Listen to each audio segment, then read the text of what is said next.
Assalamu alaikum wa rahmatullahi wa barakatuh. Welcome to another edition of Al Hussein Foundation's podcast. I am your host, Brother Ahmed Dannoun. On today's podcast, we'll be talking about raising children in Islam. We have a few topics to cover, such as balancing faith and culture, parent and child communication, challenges in modern parenting, as well as parenting throughout adolescence. Sorry, that was a bit of a tongue twister on my part. I have two esteemed special guests with me today. Joining me locally in the studio is my brother Abu Ahmed. Assalamu alaikum. How are you? Wa alaikum assalam, alhamdulillah. How's everything? Long time no see, my brother. Yeah, it's only been about a few minutes, so it's really pretty good, inshallah. We have another special guest joining us all the way from Texas. Assalamu alaikum, Brother Yusha Evans. How are you? Alaikum salam wa rahmatullahi wa barakatuh. We are all good, alhamdulillah. Alhamdulillah. Now, the last time I asked you how's the weather there, it kind of got a bit awkward, so I'm not going to ask you that. No, we'll just leave the weather alone. The weather's getting decent right now, and if you mention it, it will go very bad. So let's just so I think we should just skip that part. Inshallah ta'ala. We still need some rain though. Some rain. It hasn't rained in almost 4. Now we're going on 4 months. Subhanallah. I think it's a bit like Australia, but in the opposite effect. In summer we get the rain more than we have in winter. So yeah, it's weird, subhanallah. We have to just be careful. Like when people move away from Allah subhanahu wa ta'ala, this is what happens. He starts to withholds. The rain makes more heat, the sun, the high temperatures and stuff like this. So we have to be very careful of moving away from Allah subhanahu wa ta'ala. And that's a norm in this day and age, unfortunately. SubhanAllah. With regard to today's topic, core parenting principles with our children, such as balancing love, discipline, and teaching values. I know, Allahumma barik, Ahmed, you have 5 children of your own and 2 grandchildren, mashallah, Allahumma barik. And Brother Yusha, you have, I believe, 3 children of your own? 3 and no grandchildren yet. But you have a parrot, so that plays a massive part as well. I have 2 parrots, so I basically have 2 perpetual grandchildren. So I guess it almost works the same, I'd say. So my question, and if you want, I could start off with yourself, Abu Ahmed. What are some of the core parenting principles that you would try to instill from infancy of your children? For them to take as they actually grow and you nurture them as they get older. And if we want to go back to a step further than that, how do we actually parent as individuals? How your parents brought you up, naturally, this becomes your second nature, how you bring up your children. Wrong, right? This is a problem, and that's where you have to sort of look within yourself. What are the wrong aspects of how we were brought up and not to instill that into your children? Yeah. So into your day-to-day lives, and that's a big problem. So generally, as every Muslim will say, the first thing we're going to be doing is what? We have to look at Islam. What are the Islamic things that we have to nurture them with, bring them up with? As we know that we have to start teaching our children at what age to start praying? Age 7. Yeah, then at 10 we have to sort of encourage them a bit more. So there's a lot of Islamic things that we have to put into that. But one thing which is the harder point is this love and nurture. This is a problem again, because if you weren't nurtured as a child, you find it difficult to show certain aspects. You know what I mean? Allahumma barik, when I was in Texas with Yusha, he was very loving with his daughter. Like when he would go out and all this, always, caressing her, holding her, you know what I mean? Holding her hand, doing these things that show the love from a father to daughter, which is amazing. Allahumma barik. And may Allah subhanahu wa ta'ala keep that bond between you strong. You know what I mean? Other people may feel that like it's a bit awkward for them. So even like, we talk about having, courses for marriage, before you get married, to make sure everything goes nice and rosy for that marriage. But also we should have courses in terms of how we actually bring up our children. What do we do? What are the wrong things within me? And everyone is different. Ahmed, you have certain amazing qualities, but you might have some weaknesses in certain points. You know what I mean? Yeah, of course. And as a father of 2 daughters as well, you can feel that. You know what I mean? Yeah, of course. So there's many aspects in terms of that's a very, very broad question. You know what I mean? Yeah. Well, looking at the upbringing, we grew up, I'd say, in a multicultural area, regardless of... You did. Okay, I did. Yeah. You grew up in a, you'd say, what we would call it in these days, or back then, an Anglo-Saxon sort of area, an Australian predominant area, not much multiculturalism there. I'd say it's something similar to what Brother Yusha was raised with as well. Correct me if I'm wrong, because obviously you're a revert to Islam, so you grew up with core values with Non-Muslims. non-Muslims and other things. You obviously instilled that into your children as well. I was brought up in the deep South of the United States, which the American audience will understand very, very clearly. But the interesting thing is that the deep South has its own culture, right? Like America, you think has a culture, but realistically, it's regional. And the deep South has a very strong culture, and it maintains that till today. I'm back in Texas, and I feel like I'm back at home. And I started to realize that a lot of deep Southern values are very Islamic from the core. Like with the way I was brought up with the number one thing that I was brought up with was respect. That you respect your elders, you respect people who are higher than you, respect your parents. You say yes sir, yes ma'am, no no sir, no ma'am. You don't talk back to people. These are just certain values I was instilled with. I was instilled with that men are the caretakers of the home. They're supposed to have these attributes of manliness and protectiveness, and women are supposed to have gentleness and kindness and softness and etc. So a lot of these things I didn't have to like inherit as becoming a Muslim and learn them. They were just kind of ingrained in me already. But as Abu Ahmed was talking about, one of the things that because I'm not the sheikh on the show, we have Abu Ahmed for that. I'm the logical individual that tries to break things down. When I look at my children, I have two sons and a daughter, and you have to raise them differently. You can't raise your boys and your girls exactly the same. When I look at what boys are missing in today's world and try to instill that into my sons, when it terms of, realizing that the world is going to be a hard place for them. The world is a hard place on men, so they need to learn toughness. They need to learn how to take care of themselves, how to cook for themselves, clean for themselves. Like, I try to teach all my boys how to be self-sufficient so that, when you get married, that only enhances your life. You're not getting married because you need another mommy. With my daughter, a lot of, we see it a lot these days that women are suffering from self-esteem issues. They're suffering. We see it on social media. They're suffering from self-esteem issues and insecurity. So I've tried to instill in my daughter that love and constant affirmation of how great she is, how amazing she is, how smart she is, how beautiful she is. So she doesn't go needing to find that from someone else in society. But the logic I've always tried to give to parents is relating it back to Islam, because I don't want to just be sitting here talking nonsense, is I try to tell parents, and I've said this a lot in my lectures, that we need to, number one, teach our children to have a healthy respect, love, and fear of Allah subhanahu wa ta'ala. But how do we do that? That starts with us. Their relationship with Allah is going to be grounded in their relationship with us, because Allah subhanahu wa ta'ala is the one whom they worship, who they can't see, right? But they see us every single day. So if you can teach your children how to have a healthy love and fear of you at the same time, like they know you love them to death, but they also know that if you cross certain lines and certain boundaries, that there are certain repercussions behind it. My children all know this. Like they all know I love them to death, but even my wife tells me like they are afraid of you. You know what I mean? And I've never once disciplined my children with spanking, hitting. Never had to. It's just the fact that they know that if they cross certain lines, there's going to be certain serious repercussions. But that goes back to respect. I think that's respect, Yusha. They respect you that much. Yeah. So it's not really they learn to respect. And then I tell them the same way you have that love, fear, and respect from me, above that, you should have love, fear, and respect for Allah subhanahu wa ta'ala. So you have to learn to balance that. Yeah. They have to respect you. They have to. You can be their friend, but you always have to remind them that you're the parent. Yeah, but don't forget that happens in every household. Like when the father comes home, there's sort of this sense of the children. It's like, okay, I have to take it easy now. With the mother, she's more soft, loving, caring. Yeah. The father has that stance. And children tend to take advantage of the mother's tenderness. Yeah, I'd say. Definitely, and that's well. They do.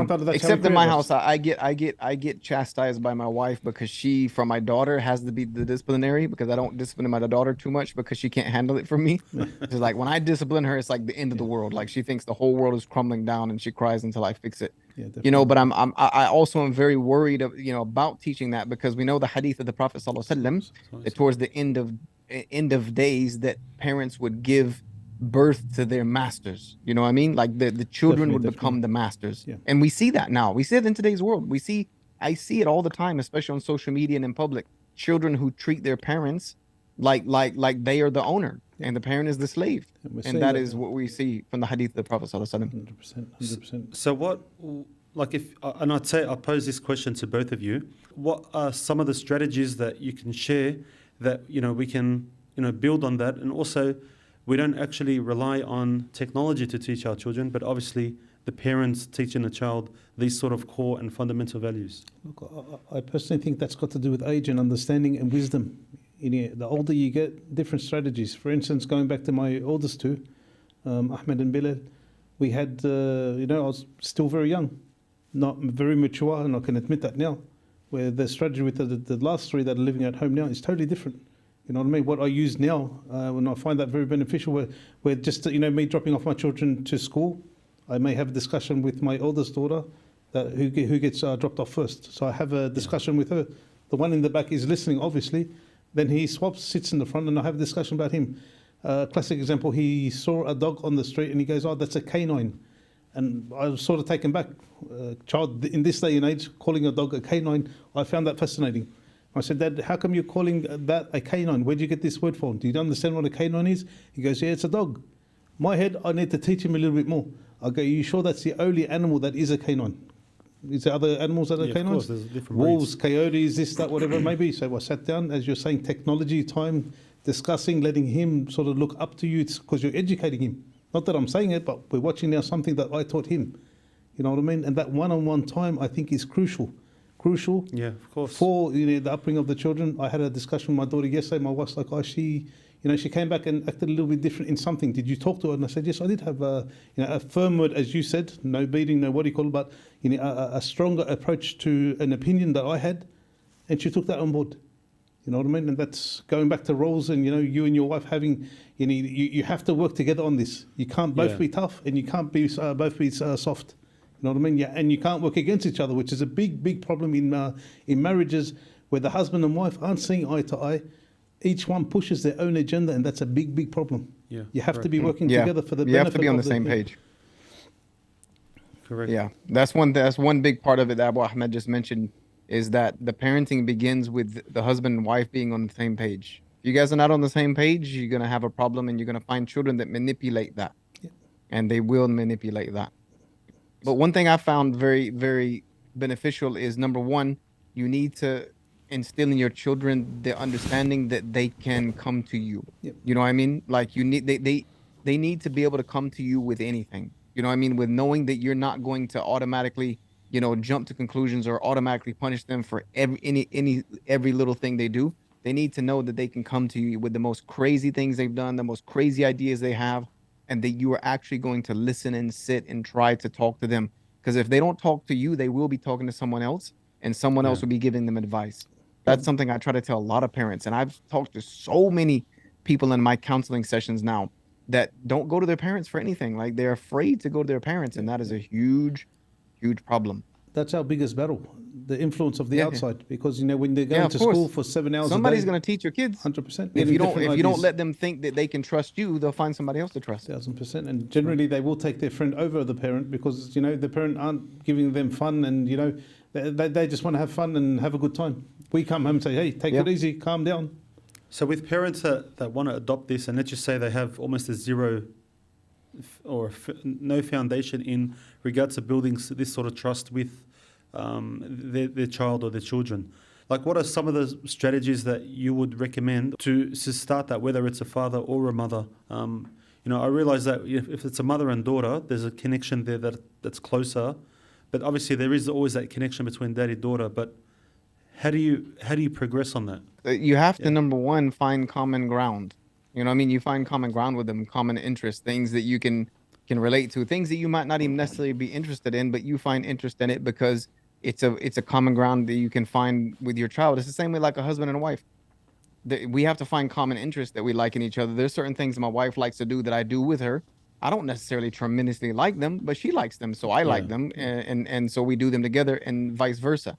Like with my children, for those of you who've watched me long enough, I started the whole Muslim Gamers League during the pandemic because I'm an old school video gamer. I'm sure Abu Ahmed is as well. Like, grew up playing Atari, Nintendo, all of this. Yeah. So that's been kind of an end to my children is playing games with them and being involved in this. Because one thing I would say about technology, and this is where I differ just a little bit in some methodologies that I've heard, where it's like, no, keep your children away from technology.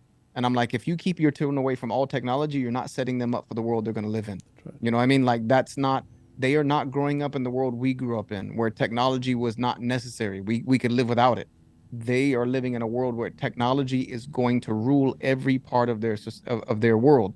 And if you don't teach them how to properly navigate it, use it to their advantage, know the pitfalls, teach them about these things, then they're going to find themselves very lost. Just like, with schooling and writing, like my wife wants our daughter to learn how to write in cursive. And I'm like, don't push that as much as typing, because I've almost forgotten how to write in cursive. What do we write anything for anymore? Yeah. So you have to find common ground with your children. And the advice I give to parents is raise your children for the world they're growing up in, not the world you grew up in. Because that generation, when the what they call it, the .com age, when that happened, the whole world changed. And those of us who were raised in the pre.com era, we cannot raise our children like that. We have to raise them for the world they're growing up in. So you need to know about these things. You need to know about social media. You need to know about all of these apps and all of these programs, because if not, your children know about them. And if you're not knowing, then you're gonna be lost. Yeah, I guess just setting limitations for that. I guess with social media and just being on technology, just setting limits. When do we actually turn off so we can have a normal life? Many people we gather together and everyone's on their phone. But if we're away from each other, as we know, we'll actually be on WhatsApp together and talking. But when we're face to face, we don't speak. Yeah. It's a crazy world. Yep. Again, setting limitations. When do we have to be normal as humans? And when do we need that technology to benefit and do whatnot? Learning all these security things, like all my kids, I have security, an app on their phone set where I have full control and full access to their phone. I know everything they do. I know every app they use. I know how much time they spend on it. I can put limitations.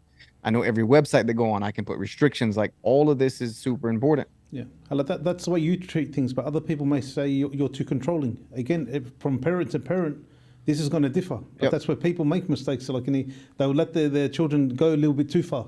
Yeah, that's right. There's this whole new concept, and I find it I saw it on the news the other day, and I find it the craziest thing ever, which is just called free basing your kids.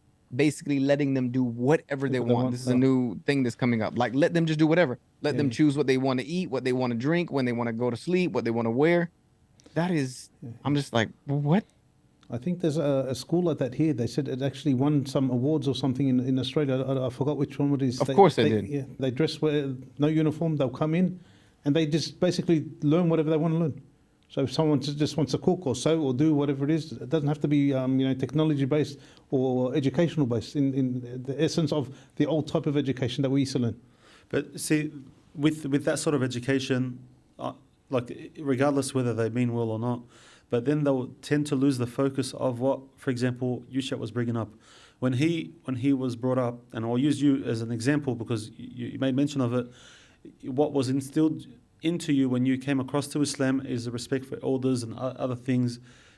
For example, you see someone walking in, you might, hold the door open. You go get the door first. You hold the door. 100%, things like that. Now, I'm not saying, this doesn't teach them that, but 99% of the time, they won't have that instilled in them because, there was no one there for them to teach them these sort of core values. Yeah, but don't forget we had teachers teaching us back then. For instance, again, different worlds, different eras, all this sort of stuff. I still remember Mr. Coombs in grade 3 for me. He used to give us something called the wallop, right? The wallop was he grabbed your hair and he would wallop your head like this, right? We used to know the cane. We had a big paddle. There was a long, big old paddle, wooden paddle in the school when I grew up. Yeah, like yesterday on the news, they showed one, what do you call it? The prisons for juveniles. Okay, there's one of them in Sydney or around Australia, whatever it is. There's only 10 inmates at the moment who are underage. The guards fearing these children. They're children still, right? You got grown adults that are getting beaten up by children. This in our day, you should imagine a child beating up a police officer. This was unheard of. You'd get a kick up the rear, literally. Never. Again, different eras, different ages, different things happening. Now, really, we live in a different society. Yeah. That's when right. when you used to get pulled over, like let's say you were doing something stupid as a kid, right? Like toilet papering a house or stupid things you get. You weren't as afraid of the police officer as you were when the police officer said, "I'm going to call your parents to come pick you up." Yes, correct. Yep. You know what I mean? Correct. Now it's come completely reversed. You know, there's no fear for the parents, but we're fear for these authority figures. Like it's just crazy. But one thing your kids cannot live without, and goes back to our deen as well, is structure. You must teach your children structure. 1000%. Our religion is based upon structure. If you don't teach your children structure and just let them do whatever the hell they want to do, then you're gonna try to, when they become 10 years old, oh, now you need to pray 5 times a day. You need to we'll do it this time. You need to fast this way. You need to. It's not gonna work. You have to teach them structure from an early age. Sure. And I think it comes back down to like what I was initially saying is that you teach them young, and as they grow older, it's kind of like you're adding on sort of the additions. Like when you were making mention of from the age of 7, teaching them how to pray, and then you reinforce it at the age of 10 and things like that. And then you add on additional things or additional pillars and other things as well. It is very important to get them to start from an early age. I think them starting at a later age, it's important to have what you were talking about before, Brother Yusha, is active listening and open dialogues. And getting them to understand on their level, so that way they can they can start instilling this information.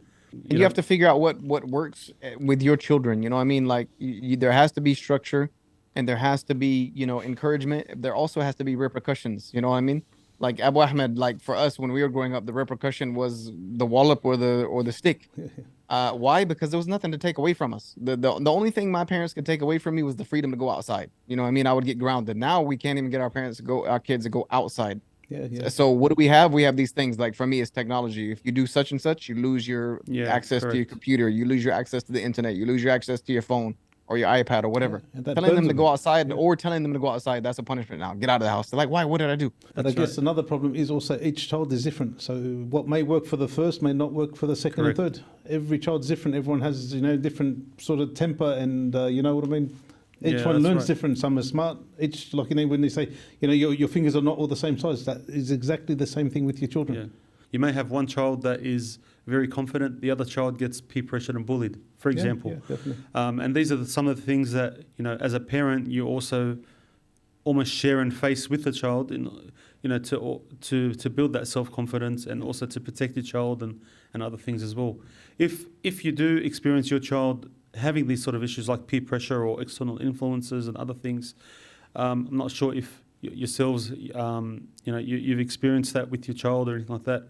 But if you have, or if you have heard of that in the community, what are some ways that the child can actually build that sort of confidence? For us, I think it's a bit different. So he counsels, I counsel. So we may have the tools, but other parents aren't going to have the tools because this segment is more for the viewer.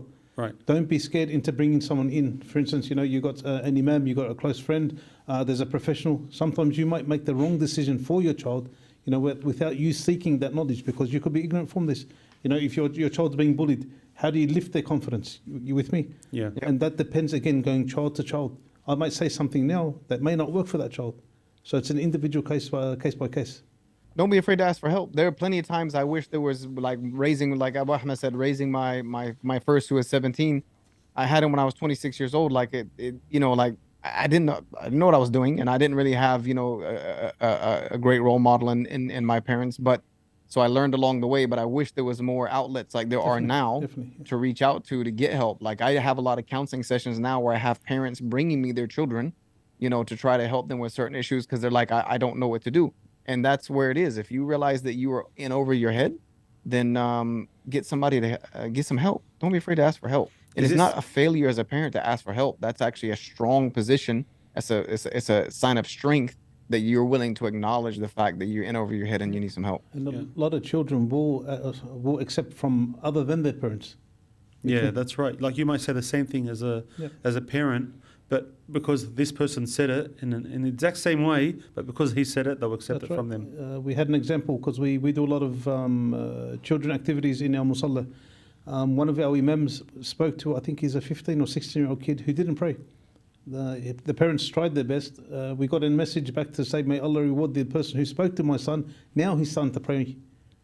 Like it took another person apart from the parents to sort of encourage him, and now he's praying, alhamdulillah. So again, going to different activities, going to the masjid, taking to these programs is another way of helping your child develop as well, and that's crucial.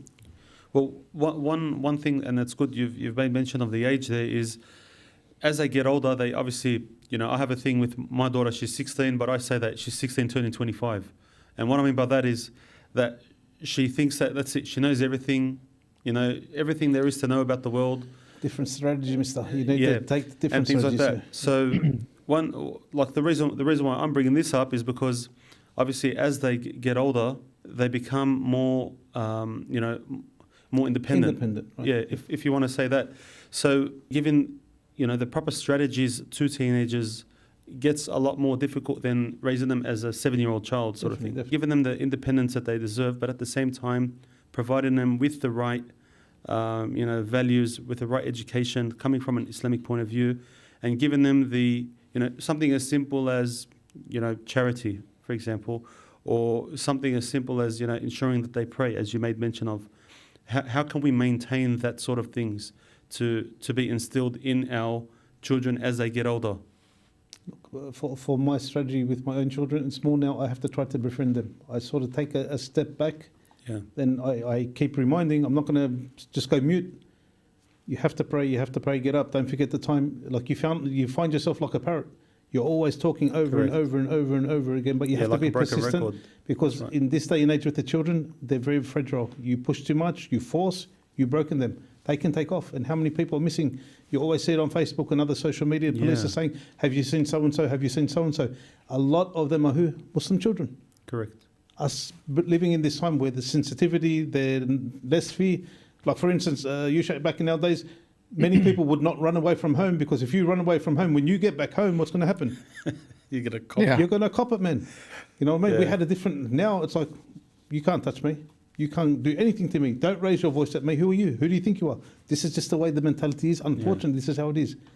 Society has given children more freedom in terms of no one's allowed to say anything. Discipline is very minute. And this is how society this is how society is.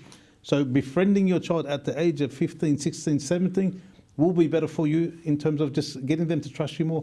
Let's just say they're doing something wrong. Instead of them doing it behind your back, hope that they can come to you and say, listen, I'm doing X, Y, Z, how do I fix it? Or that they have a support that they can go speak to. Yeah, correct. And I think it's important what Brother Yusha was mentioning in terms of find common ground to befriend them so that way they can confide in you. I mean, it's difficult, for example, if a father or a mother, doesn't spend any time with a child and then expect them to, all of a sudden share, their hopes and dreams and visions for the next 5 years, or whether they see themselves in 5 years' time, or this is what I want to do, this is what I'm feeling, or whatever it is. Like, it's difficult to have these conversations as a child to a parent if they never shared that during their initial, teenage years or whatever it is. It's like any other relationship. You get out of it what you put into it. Yeah, that's Simple as right. that. You can't just expect it by default. 100%. Our kids aren't raised in that society anymore. Before, like when we were being raised, especially myself, Abu Ahmed, the society taught us, instilled in us to have respect for our parents, love for our parents, listen to our parents. Schools taught us that. Like Correct. now the society teaches them the complete opposite. So you can't expect it just to be there by default without cultivating it. Yeah, true. And you heard me how many times say when I went to Texas how I enjoyed the environment because of that sense of respect for others. Thank you, sir. People hold the door open. Going back to the point of, you've eaten on a public table, everyone cleans up after them. What do we see here? Yeah, no, they just leave it for the actual waiter or waitress to clean them 100%. up after them. See, it comes back down to the community itself surrounding, whether it's Muslim or not. Yeah. So even this advice from country to country may vary as well. Like it's very hard to sort of navigate. As a parent, how would or can you rely on the surrounding community to reinforce these sort of values? So, for example, when you were talking about Texas, for example, how people clean up after them and things like that. For example, this sort of stuff in terms of, respect for the next person sort of thing, that side of things, they're thinking of others, subliminally, if you want to say that. Yeah. But obviously we don't have that in Australia. So would you say in a form of overall sense, can we rely on the community to teach some sort of value based on the effects of, like, say, schools that are, you were saying freebasing, I think you were saying, was that the right word to use? So let's just say, for example, we were to do that. Like, how would you or can you rely on the surrounding community to teach this sort of respect if the respect isn't there? But again, going country, would you allow this society to teach your child? Definitely not. No. That's the thing. It depends on the society, and Yeah. if you have good in a society, alhamdulillah. But if there's bad in a society, you have to make sure that you're there teaching them from such a young age. So we'll come back down to say, going to the masjid more, being around people that can also provide, some sort of character building in the children as well, and respect. Would that be something to think about? Look, go back to the hadith of the Prophet ﷺ. He said, "In al-mar'u ala dini khalili," that the person is upon the religion of his friend, right? Mm-hmm. So this society, these friends, they're the ones that bring up. And basically, he's saying that even to the point of the religion aspect, you know what I mean? They can guide them or misguide them with me. So it's just as crucial. We can't bubble up our children. We can't keep them around Cornwall, as Brother Yusha mentioned earlier on. You know what I mean? Because once they leave that household or the nest and they fly off and live their own life, they're going to make major mistakes. Correct. And I think it's important that you mentioned with regard to the bubbles, because obviously we all just got out of a hybrid or hibernation of Corona. And obviously our children got adapted to, say, technology more and things like that.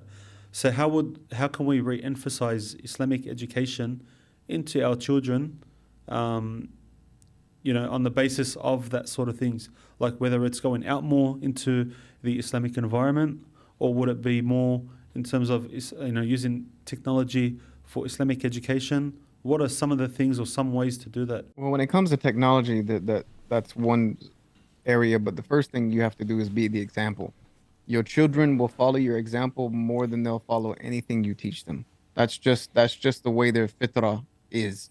You know what I mean? Like, if you want your children to do certain acts, then you need to be doing those acts yourself. Like, if you want your children to pray, they need to see you praying. If you want your children to read the Quran, they need to see you reading the Quran. You want your children to have good manners, they need to see you having good manners, etc., so on and so forth. Like, if you want to teach your sons how to be good husbands, be a good husband and let them see that towards your wife. The same vice versa. Like, for my daughter, I am trying to set a standard for her that if a man comes into her life to try to get married to her, he's going to have to try to excel the standard that I've already set, etc. But when it comes to technology, we do have the capability. It's the funny thing is that we have more access to Islamic information than has ever been on the planet Earth. But yet we have the most ignorant Muslims on the planet Earth that has existed in any time throughout history. It's very strange. So we need to use technology in a way that, also helps our children learn. Like, my daughter takes Quran Hifz and Arabic class from a teacher in Egypt. Every day. She absolutely loves her teacher. They're like best friends now. So you use these technologies in a way that benefits them. So she knows, like, hey, this computer I built for you is not just to sit here and play Roblox and, whatever on all day long.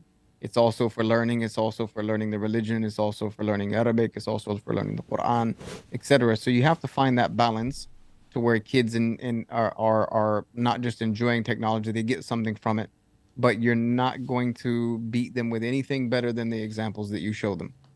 I think it comes back down to the hunger and the search for knowledge that, one person had back in the days versus what we have now. That hunger or that thirst or that yearning for that knowledge is no longer there. Look, whether we're talking about religion or not religion, I think the understanding of let your children be children now, let them just take it easy. Once they get married, 20, 25, whatever it is, let them start working hard there. I heard something the other day which is very crucial. The opposite should happen. Because now that you're getting a bit older, Brother Yusha, you're getting a bit older, it's harder for us to maintain, to keep up and all this sort of stuff. Correct. So imagine we worked harder when we were young so that we can rest at an older age. And that's crucial. And that's one thing I want to instill into parents. And if any children are listening, work hard while you're young, because you're young and fit. You're able. Yeah. Like, Brother Yusha, you mentioned before, you're getting a bit tired now. You know what I mean? You need to hit the sack early, you go to bed and all this sort of stuff. You get tired. We need our youth to work hard while they're young. Let them instill, get the knowledge now, whichever, dunya, religion, whatever it may be, work hard now. Why not rest at the age of 30, 35 instead of doing it, retiring now? The age of retirement now in Australia is what? I think 65 or 70. Go to 70, and also they're trying to push depending on what you got. Imagine working to 75, man. Seriously. Pretty soon, the retirement age will be higher than life expectancy. Exactly, death. You just work till you die. Yeah, and that's pretty much what they're saying. Again, I'm hitting 50 next year. I'm getting tired. You see me before, go back 10 years when we were traveling. I was in front of everyone now, going up, remember the stairs in Lebanon? My hips locked up. I couldn't move. It was freezing. I go, Ahmed, I can't do this anymore. Yeah. When I first had my first son, I was 26 years old. I was teaching martial arts at the time. I had nothing but nonstop energy. Like I also helped him because his mother was having rough from the pregnancy. So I was working 80 hours a week. I worked out like 9 hours a day because I taught one class after another, after another, after another. I did that for 6 days a week.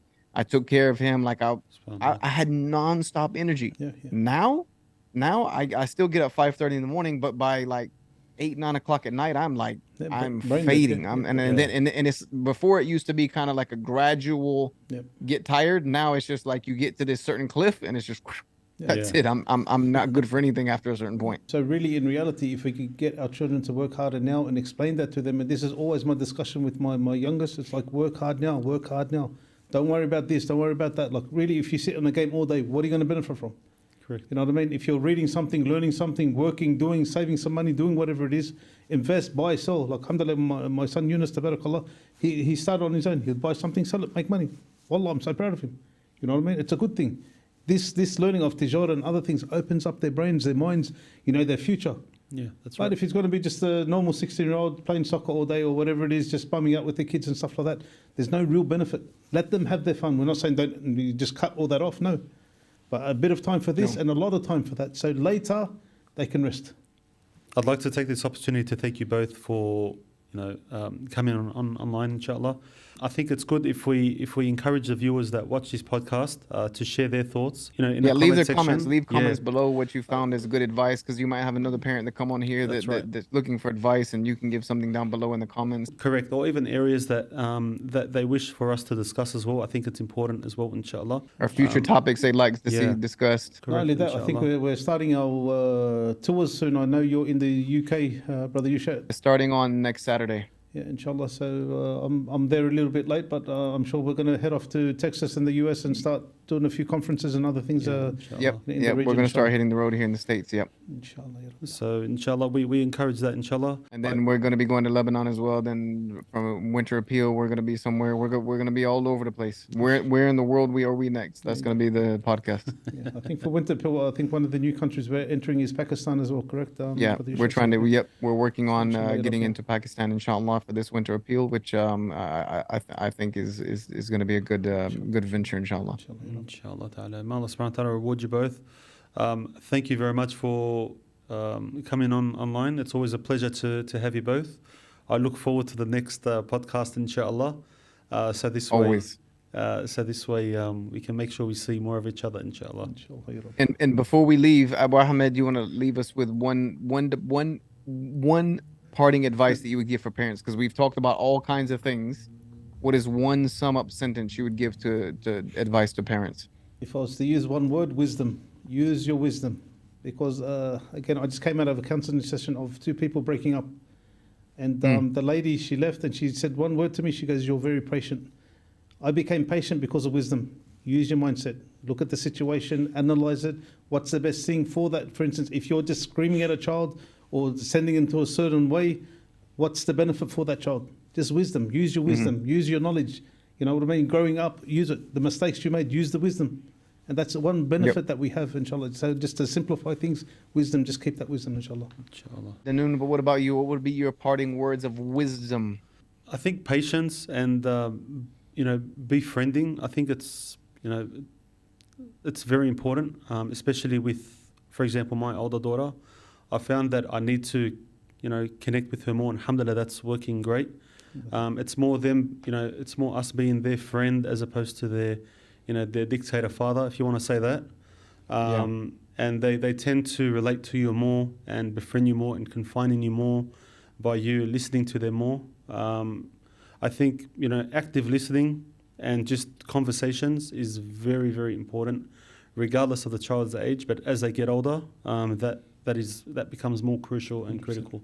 100%. And what My about advice yourself? would be to Yeah. leave them, prepare your children for the world that they're growing up in, and prepare them for a time when you will not be there anymore. 1000%. That's very, very important, truly. Yeah.